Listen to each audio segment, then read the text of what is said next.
Assalamualaikum warahmatullahi wabarakatuh. Perkenalkan, nama saya Nabila Fairuza. Saya merupakan praktikan laboratorium Sistem Informasi Manajemen nomor meja 71, sesi Jumat 2 bersama partner saya, Anggi Putri Tritaningrum. Di sini saya akan membahas tentang modul 4, hosting dan aplikasi Android. Kita langsung mungkin sedikit definisinya. Definisi hosting menurut Hostinger adalah layanan online yang memungkinkan penggunanya untuk mempublikasikan suatu situs web atau aplikasi di web di internet.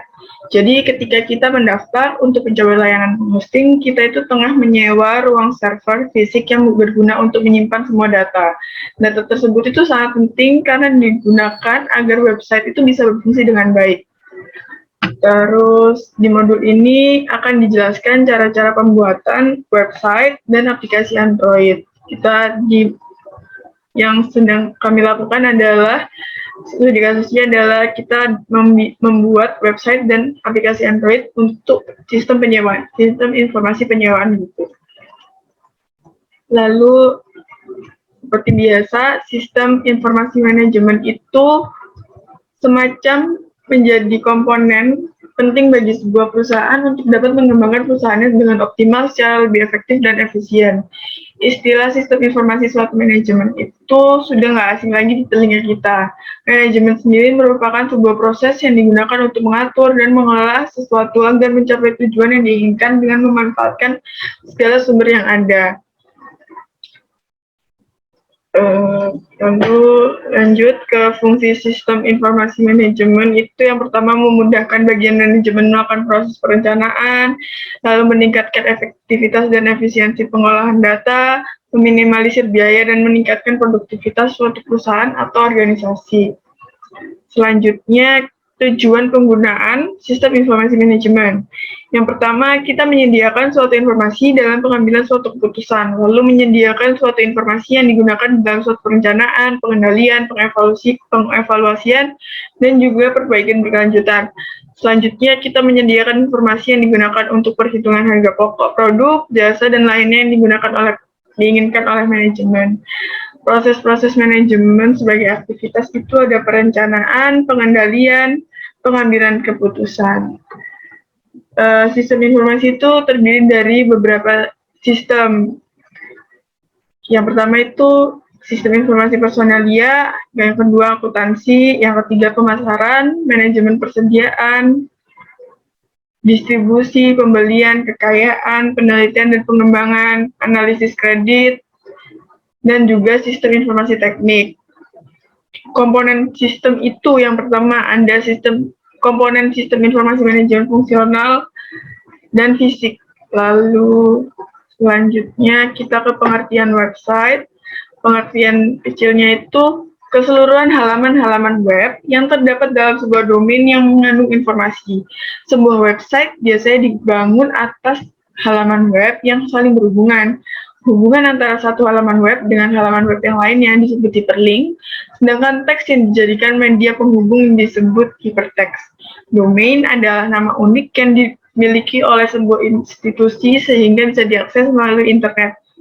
Contoh domain itu misalnya lintau.com, yahoo.com, google.com, epiweb.id, dan lain-lain. Selanjutnya kita langsung ke tujuannya. Web itu dibagi atas personal web, itu yang berisi informasi pribadi seseorang, corporate web itu web yang dimiliki oleh perusahaan, portal web itu memiliki banyak layanan, mulai dari layanan berita, email, dan jasa-jasa lainnya, lalu ada forum web itu yang digunakan sebagai media diskusi, lalu ditinjau dari segi bahasa pemrograman yang digunakan, website itu terdiri atas server side, itu website yang menggunakan bahasa pemrograman yang tergantung pada tersedianya server. Lalu ada client side, website yang tidak membutuhkan server dalam menjalankannya, cukup dengan browser saja, misalnya HTML. Lalu kita lanjut ke jenis-jenis website, itu ada portal, e-commerce, e-learning, forum, galeri, blog, lalu dalam penggolongannya itu website itu dibagi, WCMS itu juga dapat dikelompokkan berdasarkan sifat, yaitu WCMS komersial dan juga open source. Lalu kita ke pengertian hosting. Web hosting adalah suatu bentuk layanan yang telah menyediakan suatu server penyimpanan data untuk penempatan situs web, di mana dapat diakses umum melalui koneksi ke jaringan internet dari personal komputer di seluruh penjuru dunia. Jasa web hosting itu menyediakan paket-paket web hosting dengan berbagai aplikasinya, seperti server HTTP untuk layanan situs web, server FTP untuk transmisi file, server email untuk melakukan suatu fungsi, untuk penerimaan dan pengiriman email, lalu DNS itu suatu database server. Layanan web hosting sebagai penyedia layanan server di mana di dalamnya berisi berbagai macam aplikasi yang digunakan sebagai media penyimpanan yang mana menampung halaman website yang telah dibuat. Selanjutnya yang kita bahas adalah domain. Domain atau nama domain itu adalah alamat rumah. Contohnya GPS membutuhkan nama jalan atau kode pos agar sistem bisa menyediakan arah untuk Anda. Web browser juga membutuhkan nama domain untuk mengarahkan Anda atau mengunjung ke suatu website. Nama domain itu terdiri dari dua elemen utama, misalnya facebook.com memuat nama website Facebook dan ekstensi itu .com. Pada saat perusahaan atau orang pribadi memilih nama ini, mereka bisa menentukan server mana yang akan menjadi tujuan pengarahannya. Domain itu, registrasi nama ini dikelola oleh organisasi bernama ICANN atau Internet Corporate for Assigned Names and Numbers. ICANN ini menentukan ekstensi yang tersedia dan memiliki database yang tersentralisasi berisi informasi pengarahan nama domain. Selanjutnya, kita bahas aplikasi Android. Android adalah software untuk perangkat mobile yang mencakup sistem operasi, middleware, dan aplikasi kunci. Pengembangan aplikasi pada platform Android menggunakan bahasa pemrograman Java. Serangkaian aplikasi intinya terdiri misalnya klien email, program SMS, kalender, peta, browser, kotak, dan lain-lain. Dengan menyediakan platform pengembangan yang terbuka, pengembang Android menawarkan kemampuan untuk membangun aplikasi yang sangat kaya dan inovatif. Lalu Android itu bergantung pada versi Linux 2.6 untuk layanan sistem inti seperti keamanan, manajemen memori, manajemen proses, network stack, dan model driver. Selanjutnya, Android itu memungkinkan penggunanya untuk memasang aplikasi pihak ketiga baik dari toko aplikasi Google Play, Amazon App Store, lalu ataupun mengunduh dan memasang berkas aplikasi dari situs pihak ketiga. Contoh-contoh tools yang bisa digunakan untuk mengembangkan aplikasi Android, aplikasi mobile berbasis Android itu ada Android Studio, lalu ada Android NDK, ada Eclipse, Visual Studio Code, lalu ada Long Range, ada App Inventor, dan Buddy. Lalu kita lanjut ke langkah-langkah pekerjaannya. Sebuah perusahaan di mana di bidang jasa, kita itu menyewakan buku, memiliki keinginan untuk membuat sebuah website dan aplikasi Android. Hal ini dilakukan untuk mempermudah dan memasukkan input dan pengarsipan data, serta digunakan untuk menghubung antara penyewa dengan perusahaan untuk bertukar informasi mengenai jenis layanan dan harga layanan. Website dan aplikasi Android ini bertujuan agar penyewa dan perusahaan dapat dengan mudah mengakses data melalui layanan yang tersedia. Yang pertama, kita mendaftarkan daftar domain dulu. Yang pertama, kita mengaktifkan Apache dan MySQL di Exam, lalu membuat folder sesuai nama pada database di htdocs. Lalu kita melakukan ekspor database. Selanjutnya, berikut ada membuka halaman web hosting. Berikut itu tampilannya seperti ini.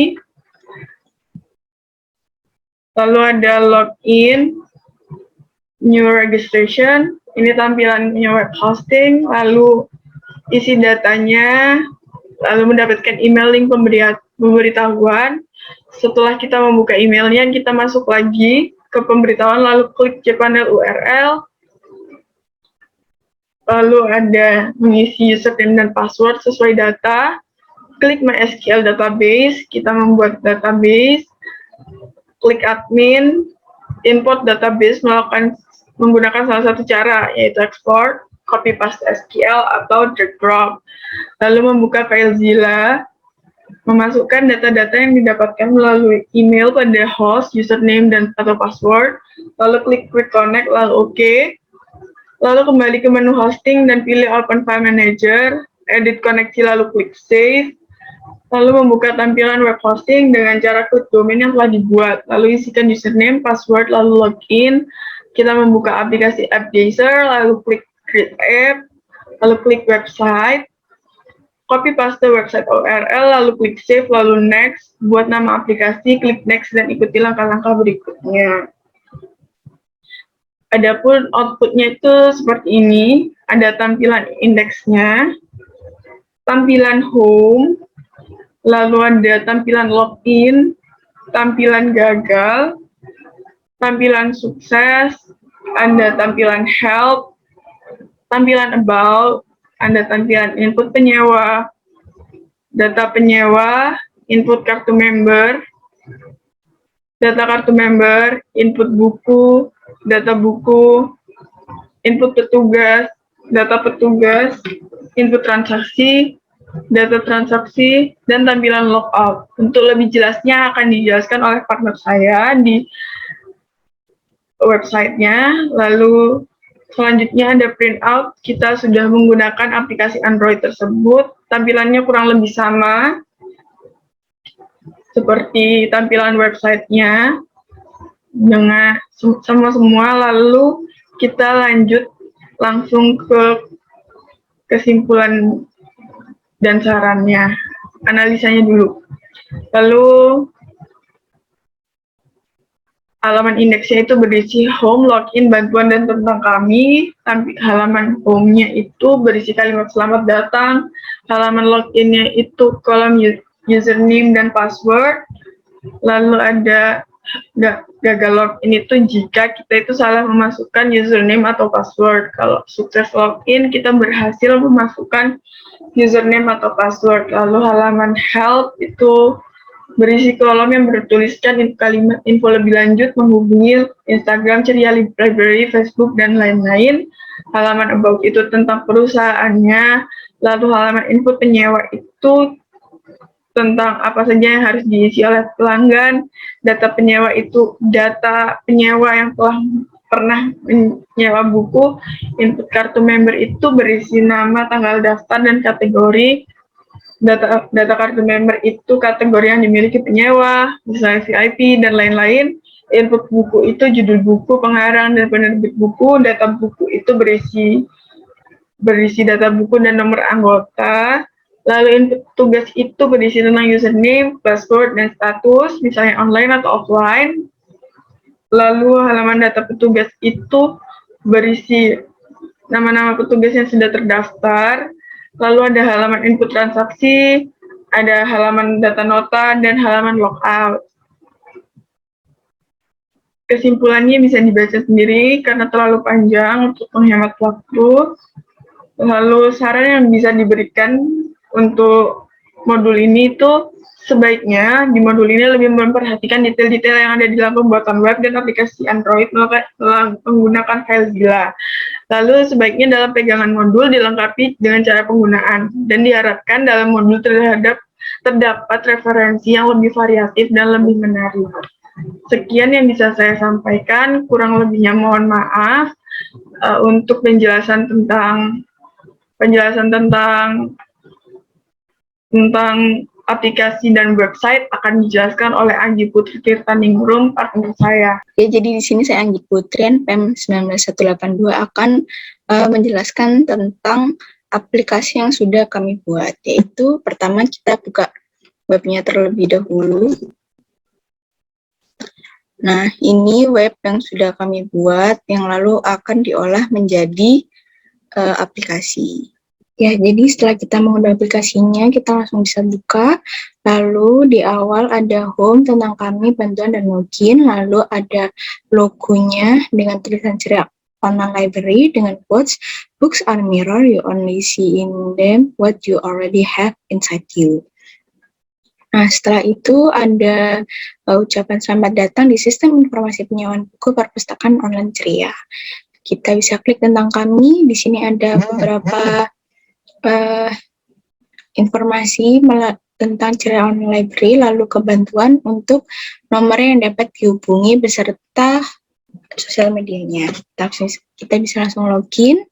Nah, kita coba dengan yang salah terlebih dahulu, lalu akan muncul tulisan maaf, username atau password Anda salah, silakan login kembali, seperti itu. Nah, kita lalu bisa login menggunakan username dan password yang benar.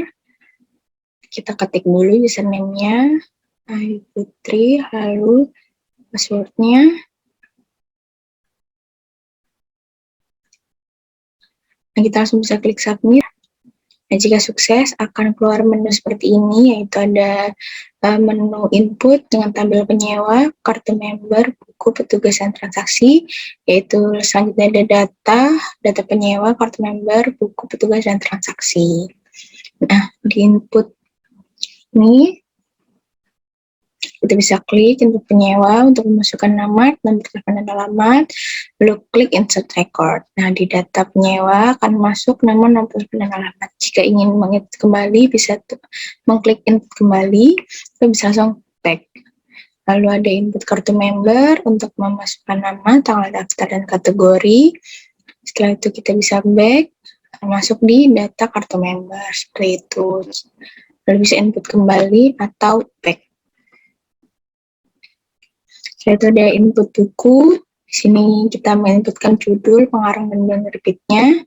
Lalu ada input data, input buku. Seperti itu, data buku. Ada input petugas, username, password, dan status. Dan kita bisa lihat di data petugas, username, password, dan status. Lalu setelah itu ada input transaksi, tanggal pinjam, misalkan tanggal kembali dan biaya. Setelah itu ada data transaksi, seperti itu. Nah, jika sudah semua, kita bisa langsung ke menu logout, kita klik, akan keluar tulisan terima kasih telah menyewa buku, tolong jaga buku tersebut dengan baik ya. Kita klik logout, selesai. Nah, itu dia sekian dari kami kelompok 71. Terima kasih. Assalamualaikum warahmatullahi wabarakatuh. Semoga bermanfaat.